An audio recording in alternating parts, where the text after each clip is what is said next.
বিচারে দেশে নেই। আমি বাটা হাইতে চলে যাচ্ছি, এই সারা কোনো হাতি দেখা না, চলে না দেখতে কোন মোবাইল না আমি তালা খুলে দেখি তোর কত শক্তি আছে। তালা না খুলিয়ে আমি কোনো তালা ভাঙবো।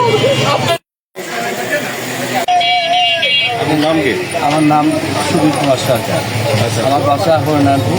আমাদের এই জমির সাথে এই জমির মাথায় আছে আমাদের এই জমি। এই জমিটা আজ থেকে 32 বছর আগে বিক্রি হয়। বিক্রি হতে পারে ওই জায়গাটা ঘর করে, ঘরটার করে রাত্রির অন্ধকারে ওরা আমাদের জায়গা দখল করে। এলাকার লোকজন তখন এই জায়গাটা থেকে ওদের উচ্ছেদ করে দেয়। উচ্ছেদ করে দেওয়ার পরে ওরা আমাদের নামে কেস করে। কেস করলে পরে কোর্টে যেয়ে ওটা কেস প্রথমে হারিয়ে যায়, হারিয়ে গেলে পরে পুনরায় আবার কেস করে। কেস করলে সেই কেসেও ওরা হারিয়ে যায়। এই তারপরে আপনার রায় আমাদের জিতে যায়। জিতে যাওয়ার পরে আর কোনো খোঁজ খবর নেই। হঠাৎ ডিসেম্বরের 25 তারিখের থেকে ওরা আমাদের হুমকি দেয় যে ঘর আজকে দখল করবো, কালকে দখল করবো, রাস্তাতে যেতে পারিনি। হয়তো আমি চলে যাচ্ছি, পিছন থেকে একটু ধমকে চলে যায়, বলছে যে শালার হিন্দুর জমি এটা করেছি, সব কিছু নেবো, তলায় যাবি কোথায়। কারা কারা আপনার এই দোকানপাট তালা বন্ধ করে? এখানে ছিল রিয়াজ চাচা ছিল, কামু কাকা ছিল, শামসু ছিল, আরও অনেকে ছিল। আমরা এখানে ছিলাম না, খ্রিস্টান ছিলাম। আর পরে শুনতে পাচ্ছি রিয়াজ চাচা অর্ডার দিচ্ছে, অর্ডার দিয়ে রহমান ভাষা ছেড়ে পেলে তখন এরা এখানে তালা বাঁধে। নেওয়ার জন্য অনেক কিছু করে, কিন্তু পারি না এই পর্যন্ত। আবুল কাকা, মামা, রিয়াজ কাকা আর আবু সিয়াবেন আরও অনেকেই ছিল। কবে তালা মারছে এই দোকান? গতকালকে কয়টার সময়? 10:30 একটা এরিয়া 11 হয়ে গেল। তখন কি দোকানে কেউ আপনারা ছিলেন না? কেউ ছিলাম না, দোকান বন্ধ ছিল। বন্ধ ছিল। তালার উপর তালা দিয়ে গেছে। তারা দিয়ে গেছে। আপনাদের অবগত করছে কি? কেউ আমাকে জানাই না, জানায় না। আপনারা পরে জানতে পারলেন এই অবস্থা। এই অবস্থা। তবে আমরা এসে দেখি সত্যি তালা। আপনার থানায় কোনো অভিযোগ দিয়েছেন? এখানে দোকান করে আছে, এই রাস্তার মাথা বিক্রি করে আমার বাবা মাস্টার বিক্রি 1989 সালে। সেটা হচ্ছে দখল করে ঘর দুয়ার করে, ব্যবসা বাণিজ্য করে। একদিন হঠাৎ করে রাতের অন্ধকারে এসে এই দোকানে এই পাশে খালি টাকা ছিল, এখানে হয়তো দখল করে। স্থানীয় চেয়ারম্যান ছিল তখন রশিদ লোকজন এসে পরের দিন সব ভেঙে তুলে দিল। দেওয়ার পরে ওরা যায় থানায় কেস করে, কুষ্টিয়া কোর্টে কেস করে, 1, 2, 3টে কেস করে, আপিল কেস, সিভিল করে, ফৌজদারি করে। প্রথম পর্যায়ে হেরে যায়, দ্বিতীয়বার আপিল করে, আপিলও হেরে যায়। 2002 সালে আমাদের নামে রায় হয়। হঠাৎ এই 25শে ডিসেম্বর আমাদের হুমকি দেয় যে দোকান দখল করব। এইভাবে দিনের পর দিন আজ যায়, কাল যায়, 2 দিন 3 দিন পর হই থানা ক্যাম্পে বইছি, শামসুলির বাসায় বইছি, বিভিন্ন জায়গায় নিয়ে আমাদের বসাইছে।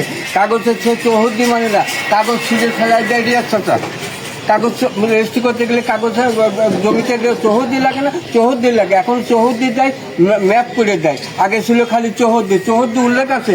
এখানে হচ্ছে বাজারের পূর্ব পাশে হচ্ছে তাদের দোকান, কিন্তু পশ্চিম পাশে রাস্তা তারা উল্টো করে পশ্চিমে এসে তারা দখল করতে চায়। আপনারা কতদিন ধরে এই দোকানে? এই দোকান মানে আমার বাপদাদার আমল থেকে এই পর্যন্ত কোনো ঝামেলা হয়নি? কোনো ঝামেলা ছিল না।